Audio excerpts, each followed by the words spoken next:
Hello पढ़ाई करने वाले मित्रों। Learning platform visual art and GK tutorial पर मैं डॉक्टर भारती परमार आपका स्वागत करती हूँ। दोस्तों, आज का वीडियो है भारतीय समकालीन कलाकार अपर्णा कौर जी के ऊपर।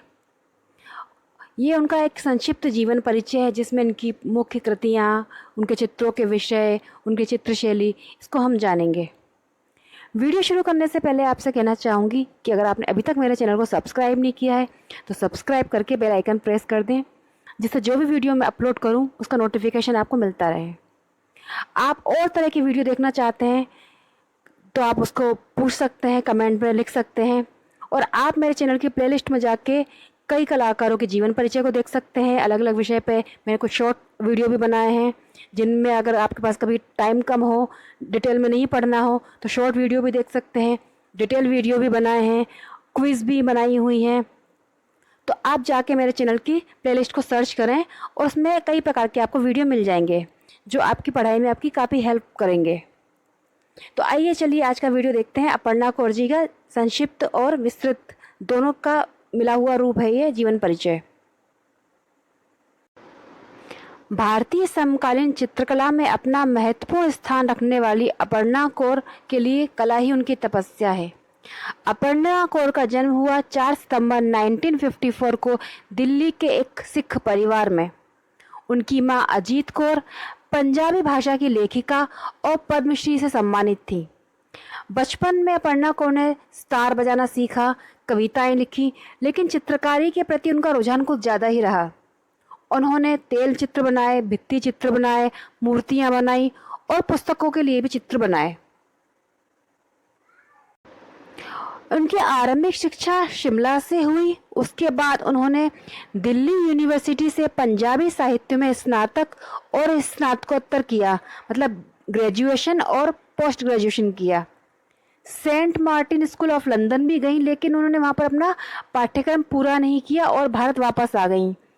1982 में उन्होंने गढ़ी स्टूडियो में, जो दिल्ली में है, वहाँ एचिंग तकनीक सीखी और 1984 और 85 के बीच उन्होंने पाई ग्रैंड स्कॉलरशिप, जिसका नाम था रिसर्च ग्रांट इन पेंटिंग, जो मिलती है ललित कला अकादमी नई दिल्ली से, वो उन्हें मिली। अपर्णा जी की कला का वर्तमान स्वरूप न केवल आध्यात्मिक दृष्टि से बल्कि कलात्मक दृष्टि से भी बहुत महत्वपूर्ण है। भारतीय समकालीन आधुनिक कला में बहुत कम ऐसे कलाकार हैं जिनकी कला का दायरा इतना विस्तृत है। भारतीय लघु चित्र शैलियों ने अपनी एक कला का विकास करने वाले कलाकारों में अपर्णा जी एक ऐसी कलाकार हैं जिनकी कला भाषा में एक मौलिकता है। उन्होंने लघु चित्रों से अपनी कला भाषा को समृद्ध किया है। उनके चित्रों में मुख्य रूप से आप देखेंगे पहाड़ी शैली, पंजाबी साहित्य और भारतीय लोक कला साहित्य का प्रभाव है। इन्होंने मुख्य रूप से आध्यात्मिकता से प्रेरित होकर पर्यावरण के मुद्दों पर, हिंसा, शांति, पौराणिक कथाएं, नानक, बुद्ध, कबीर आदि को अपना चित्र विषय बनाया है। वो कहती हैं कि मेरे मिनिएचर उनको बहुत पसंद रहे हैं और उनकी जो चित्र है वो मिनिएचर को एक नई भाषा, एक नई परिभाषा देते हैं। उन्हें आधुनिक छवियों से में रूपांतरित करते हैं। अपर्णा जी बताती हैं कि मिनिएचर चित्रों के प्रति मेरा आकर्षण इसलिए भी है कि उनके आर्किटेक्चरल एलिमेंट्स और राउंडेड फिगर्स के बीच एक विजुअल टेंशन बनती है। मेरे 80 के दशक के शुरुआती काम में यह आर्किटेक्चरल एलिमेंट बहुत हैं। उनके पास वो कहती हैं कि ऐसी कोई मिनिएचर की किताब नहीं होगी जो मेरे पास ना हो। उनके पास लगभग 200 से ज़्यादा मिनिएचर की पेंटिंग्स भी हैं और काफ़ी सारी किताब और दस्तावेज भी उन्होंने संग्रहित करके अपने पास रखे हुए हैं। अपर्णा कौर जी के चित्रों में मुख्य रूप से धागे, कैंची, मानव आकृतियाँ और उसमें भी महिलाएं मुख्य रूप से होती हैं, बादल और पानी को उन्होंने चित्रित किया है। यह ऐसी पहली समकालीन कलाकार हैं जिन्होंने लोक कलाकारों के साथ काम किया है और उन्होंने 6 वर्ष तक मधुबनी कलाकारों के साथ भी काम किया है। 1974 में इनके चित्रों की पहली प्रदर्शनी जर्मन दूतावास द्वारा दिल्ली में आयोजित हुई, जिसमें 2 प्रदर्शनियां हुई थी और उसमें से एक जो शो था, एक प्रदर्शनी थी, उसको एम एफ हुसैन जी ने क्यूरेट किया था और इसमें जगदीश स्वामीनाथन जी, परमजीत सिंह जी व अन्य प्रसिद्ध कलाकारों ने भाग लिया था। 1988 में सचित्र कहानी उन्होंने समय लिखी व उसको प्रकाशित भी किया और समय पर उन्होंने चित्र श्रृंखला भी बनाई है। 1994 में Hiroshima museum of modern art द्वारा हिरोशिमा की बमबारी की वर्षगांठ पर एक म्यूरल बनाने का काम इन्हें मिला, जिसके लिए इनको 7 लाख रुपए मिला। तो कला जगत में एक हलचल मच गई, क्योंकि तब इनकी उम्र बहुत कम थी। इन्होंने माया दयाल की पुस्तक नानक द गुरु के लिए सिख गुरुओं के भजनों का चित्रण कार्य भी किया है।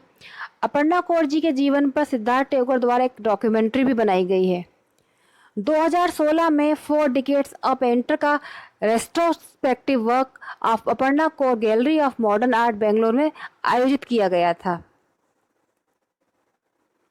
इनके चित्र Delhi, Mumbai, Chandigarh, Singapore, Stockholm, Hiroshima, Washington, Victoria और अल्बर्ट म्यूजियम लंदन, रॉकफेलर संग्रहालय New York, museum of contemporary art Los Angeles इत्यादि जगह पर प्रमुख रूप से पाए जाते हैं।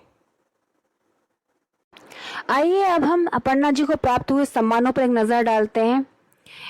1984 में इन्हें मिला all India fine arts and craft society AIFACS का सम्मान। 1985 में इन्हें ललित कला अकादमी नई दिल्ली से गढ़ी स्टूडियो में पेंटिंग के लिए रिसर्च ग्रांट मिला। 6वें त्रिनाले ललित कला अकादमी नई दिल्ली का स्वर्ण पदक मिला 1986 में। कमीशन सर्टिफिकेट मिला अल्जीरियस बिनाले का अल्जीरिया द्वारा 1987 में। ललित कला अकादमी नई दिल्ली का पुरस्कार मिला उन्हें 89 में, 90 में, 91 और 92 में 4 बार। Sikh art and museum foundation New York में लाइफ टाइम अचीवमेंट पुरस्कार मिला 2010 में और Limca book of records people of the year award मिला उन्हें, जो कि भारत के लिए मिला था 2014 में। अब आइए देखते हैं उनके कुछ प्रमुख प्रसिद्ध चित्र। उन्होंने बुद्ध और कबीर को मुख्य रूप से अपने चित्रों में बनाया है, उस पर एक श्रृंखला भी बनाई है और 1980 में उन्होंने धरती श्रृंखला भी बनाई थी। इसके अलावा समय श्रृंखला बनाई उन्होंने, क्रिएटर एंड डिस्ट्रॉयर बनाया, द ग्रेट डिपार्चर उन्होंने श्रृंखला एक बनाई और इसके अलावा नौकरानी चित्रकला बनाई श्रृंखला थी 1970 की। उन्होंने अपने चित्रों में नानक जी, कबीर, युद्ध और भारतीय स्वतंत्रता संग्राम के नायकों जैसे भगत सिंह, उधम सिंह इनको प्रमुख रूप से बनाया है। दुनिया चलती रहेगी ये बनाया 1984 के दंगों पर, क्योंकि जब पूरे भारत देश में दंगे हुए और इतने सारे सिख लोगों को मारा गया तो उससे वो बहुत आहत हुई, तो उसका उन पर बहुत प्रभाव पड़ा।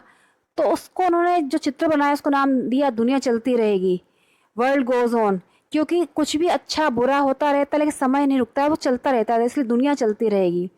वो वृंदावन गई 1987 में, वहाँ पर वृंदावन की विधवाओं को उन्होंने देखा और उन पर एक चित्र श्रृंखला भी उन्होंने तैयार की थी।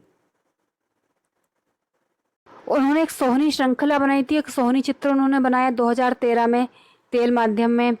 मछली और समुद्र बनाया 2003 में, दिन 2002 में तेल माध्यम में। हार्वेस्ट जो उनका चित्र है जो 1998 में उन्होंने बनाया कैनवस पर तेल मीडियम में, वो राष्ट्रीय आधुनिक कला संग्रहालय नई दिल्ली में है।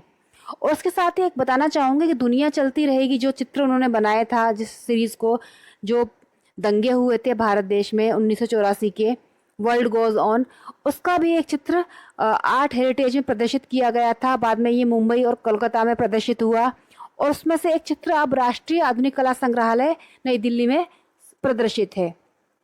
उन्होंने योगी एंड रिवर ऑफ टाइम बनाई 2014 में कैनवस पर तेल रंग में। निर्भया कांड जो हुआ पूरे देश में उसकी चर्चा हुई, उस पर उन्होंने चित्र बनाया 2013 में कैनवस पर तेल रंग में। वुमेन इन इंटीरियर बनाया उन्होंने, वेयर और फ्लावर्स गॉन इत्यादि बनाया उन्होंने। ये उनके कुछ प्रमुख चित्र थे। अब आइए उनके हम कुछ प्रमुख चित्रों को देखते हैं और समझते हैं उनके कलर स्कीम को। ये है अपर्णा कौर जी द्वारा बनाया गया चित्र। आप इसमें देख सकते हैं कि उन्होंने महिलाओं को प्रमुखता से अपने चित्रों में स्थान दिया है और वो नीले रंग के बारे में कहती है कि नीला रंग मेरे चित्रों में अचानक से नहीं आया, धीरे धीरे उसका विकास हुआ है। नीला रंग और काला रंग उनके चित्रों में प्रमुख रूप से देखने को मिलता है। एक ये अन्य चित्र इसमें देखिए नीला रंग और एक महिला को उन्होंने बनाया है। एक ये चित्र है इनका डे एंड नाइट। उनके चित्रों में इस तरह से बहुत अच्छे से कलर उन्होंने यूज़ किए हैं, ब्राइट वाइब्रेंट कलर्स। एक ये अन्य चित्र, ये अपर्णा जी अपने चित्र के साथ, इस चित्र का शीर्षक था डे एंड नाइट। एक ये चित्र, अब इसमें देखिए जो ब्लैक फिगर बनाया है नीचे की तरफ, उसमें हाथ में कैंची है। वो अपने चित्रों में मुख्य रूप से कैंची जरूर बनाती थी और कहती थी कि ये एक अलग ही उनके चित्रों की पहचान है। और श्रृंखला जो उन्होंने बनाई चित्रों की, उसमें कैंची को उन्होंने और धागे को बहुत महत्व दिया है। एक ही अन्य चित्र, तो ये थे अपर्णा जी के द्वारा बनाए गए कुछ प्रमुख चित्र और उनके जीवन परिचय का एक सार, और उनको जो सम्मान मिल चुके हैं और जो उनको कहाँ कहाँ पर उनके काम प्रदर्शित हो चुके हैं उसकी एक संक्षिप्त सी जानकारी। क्योंकि भारतीय समकालीन कला को समृद्ध बनाने के लिए उन्होंने उसको भंडार को भरने के लिए काफ़ी महत्वपूर्ण भूमिका निभाई है। अब वो रहती हैं दिल्ली के श्री फोर्ट में और निरंतर अपना काम कर रही हैं, और 4 सितंबर 2020 को उन्होंने अपना 65वां जन्मदिन मनाया था। तो ये था अपर्णा कौर जी का एक परिचय। आई होप ये वीडियो आपको पसंद आएगा और आपके लिए यूज़फुल भी रहेगा। जब तक आपको सक्सेस ना मिले, अपनी पढ़ाई करते रहिए, मेहनत करते रहिए, अपना ख्याल रखिए, अपनों का ख्याल रखिए। गुड लक, जय हिंद।